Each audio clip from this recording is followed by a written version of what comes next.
Hey guys, welcome back to the third part in the Dark Souls 2 series. We're back here in Majula, and as you can see, the merchant has now moved here, which actually I'm going to use all my souls so I can go ahead and buy a bunch of stuff from her, because once you spend a certain amount of souls on her, she'll give you this ring that allows more souls to be gained from defeating enemies. So we're gonna go ahead and do that. If I remember correctly, this should be good. Thanks. So there we go. The covetous silver serpent ring. Life ring, might as well put that on. Let's see. Fallen foes yield more souls, so. And it's a +1, so it'll give me a little bit of a boost compared to the standard version. So now, this is that giant mansion I was, well, I mean, it's not exactly giant, but this is the mansion I was telling you guys about in the previous video. So we're gonna go in here. There's a Pharaoh's Lockstone right here, which I don't think you guys will end up seeing, but that area in the, I forgot what it's called, the Forest of Fallen Giants, that area where you saw all those giant ballistas aimed at the doorway. Well, down there, there's a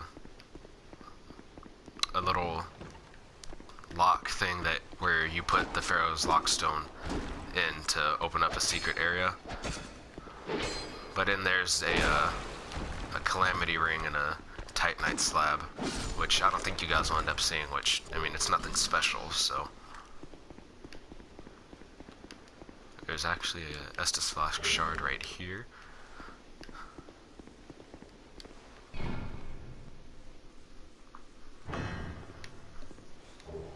Soul Vessel.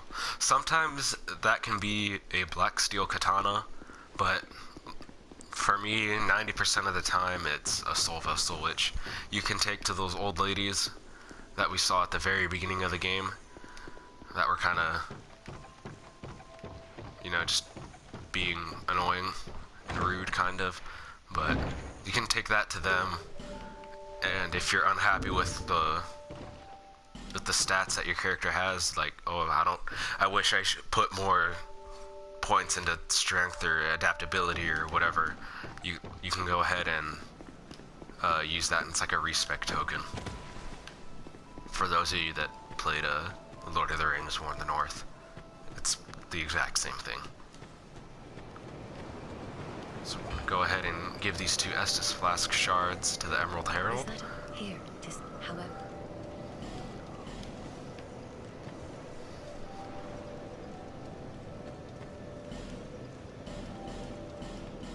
Jesus Christ, okay.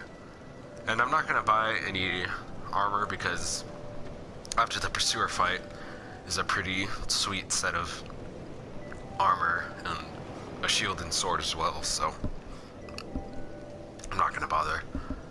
I'm gonna level up though because they can be quite heavy. So I'm gonna put this to 10, that to 10, and I believe the Drangleic sword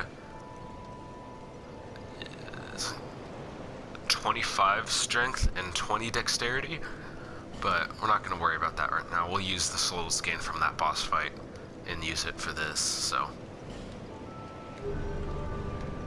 But right now, our stats are good, and we're going to go fight the Pursuer.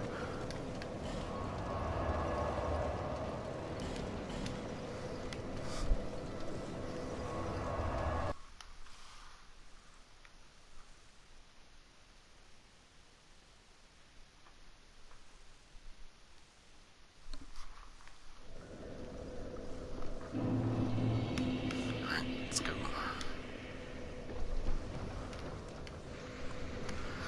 Again, we're gonna walk past these enemies, except we're not gonna go down the elevator again. We're gonna actually backtrack a little bit, because if you saw from the last video, when we walked past the staircase right here, this door, this door is locked, but of course I already knew that, so I didn't bother trying to open it. And we're gonna go ahead and run past all these enemies. And these dudes right here in the armor, you don't see them until you get to the, I forgot the name of the area, but you don't see them until after this. And here's the pursuer. Again, excellent soundtrack with this boss fight.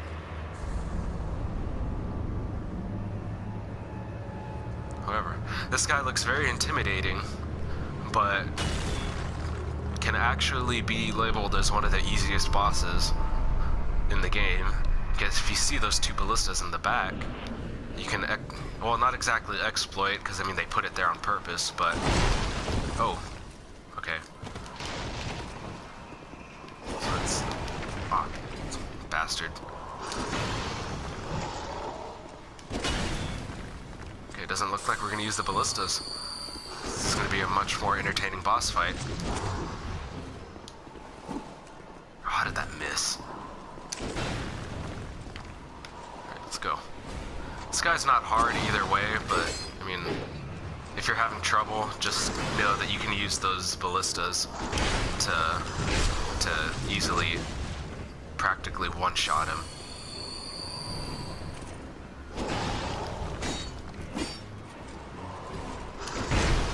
Man, I need to upgrade adaptability.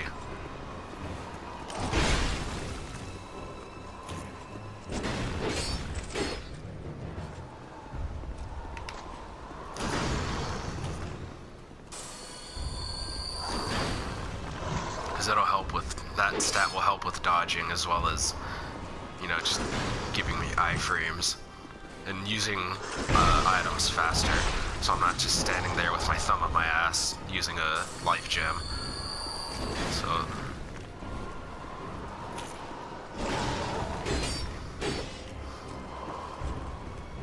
and you don't want to get hit by that. That is a very bad time if he hits you with that, because what he'll do is he'll impale you and then he'll pick you up and it kind of makes him go Super Saiyan and he'll become much more difficult to fight.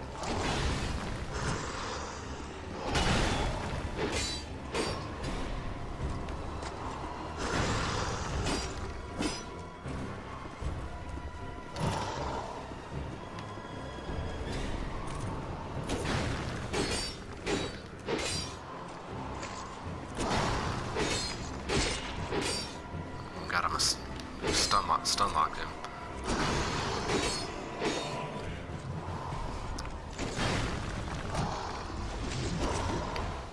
Yeah, I'm gonna get out of that corner. It was starting to get a little hairy.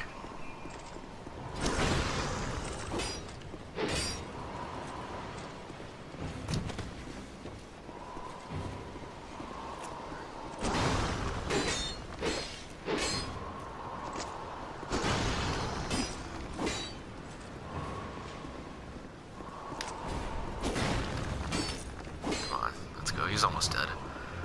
Like I said, he's not a hard boss, but I mean, normally when I wouldn't be recording this, I would just avoid that very first attack at the beginning of the boss fight and run to that ballista that's destroyed and just shoot him because he's all exposed,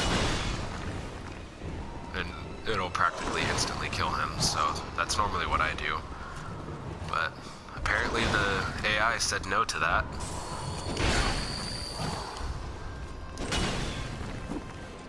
I should have known better.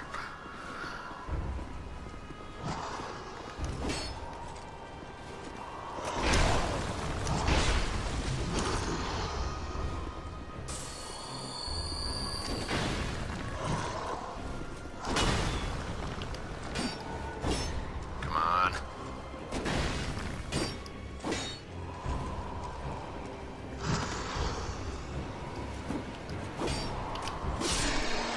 He's dead.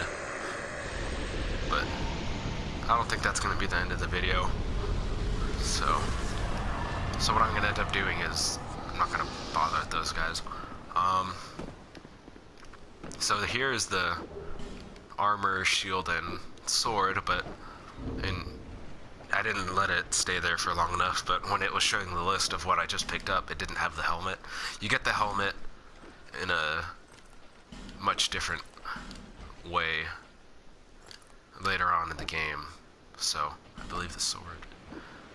So I don't know if I'll end up getting that, but if not, then it's whatever. Okay, yes, 25 strength and 20 dexterity. So I'm going to work on getting the dexterity, because even if I don't have the strength, I would still be able to two-hand it, because right now I believe my strength is 15. So I would be able to two-hand anything that requires a strength stat of at least 30 to one-hand it, so, because, you know, 15 is 30. So I should be fine. So as long as I have the 20 dexterity that the sword requires, I will be good.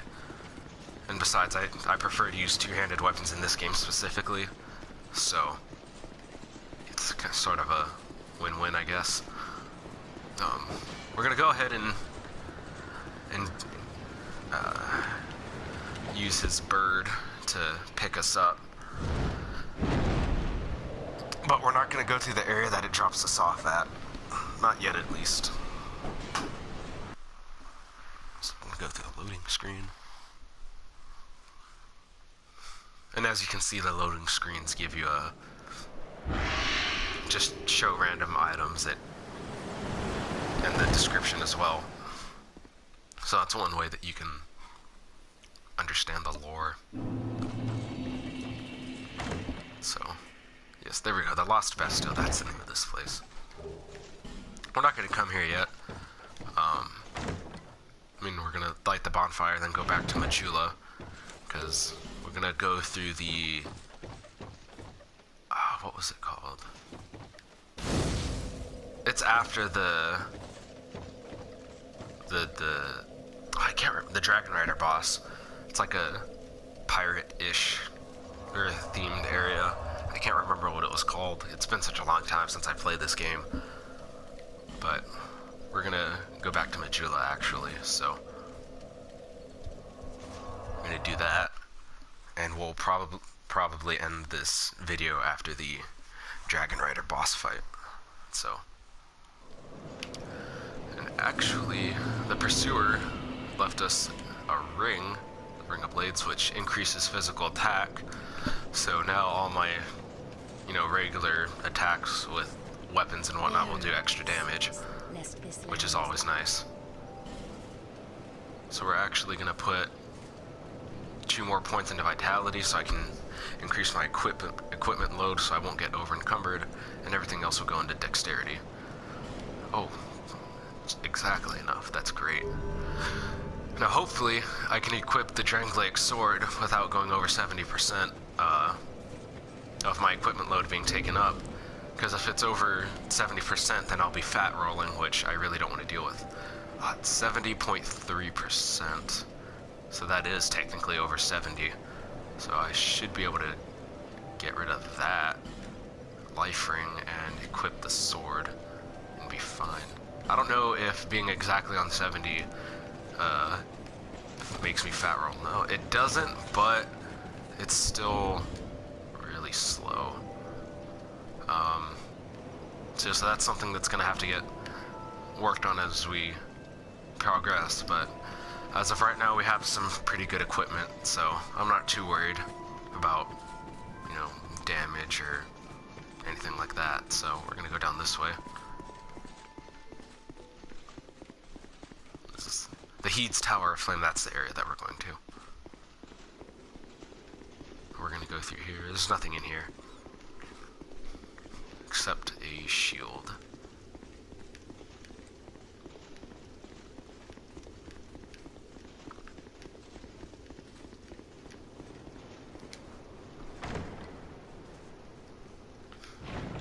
Actually, you know what? We'll end the video once we get to the first bonfire, because like I've said before, I don't want to bore you guys with overly long videos.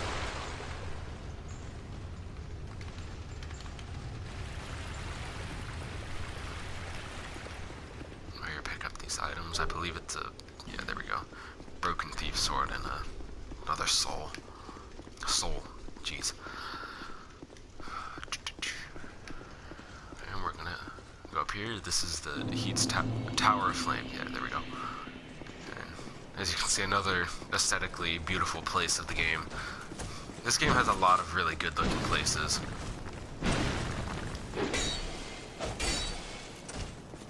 And as you can see, the Drake Lake Sword putting in work on the old knights. So, here's the first bonfire. I don't believe that's an NPC. I believe this is a actual person. Yeah, this is an actual player, but I'm not gonna bother with online play, so yeah, and actually I think you can see it from over here.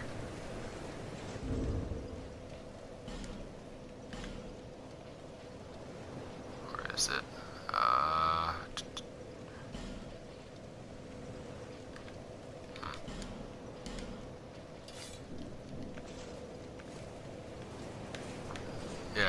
Yeah, that's him right there, the Dragon Rider boss, but of course we're gonna have to go through a whole bunch of enemies to get to him, so, well, but that'll be in the next video, so. Alright, well that is the end of this video, and I will see you guys in part 4. Bye-bye.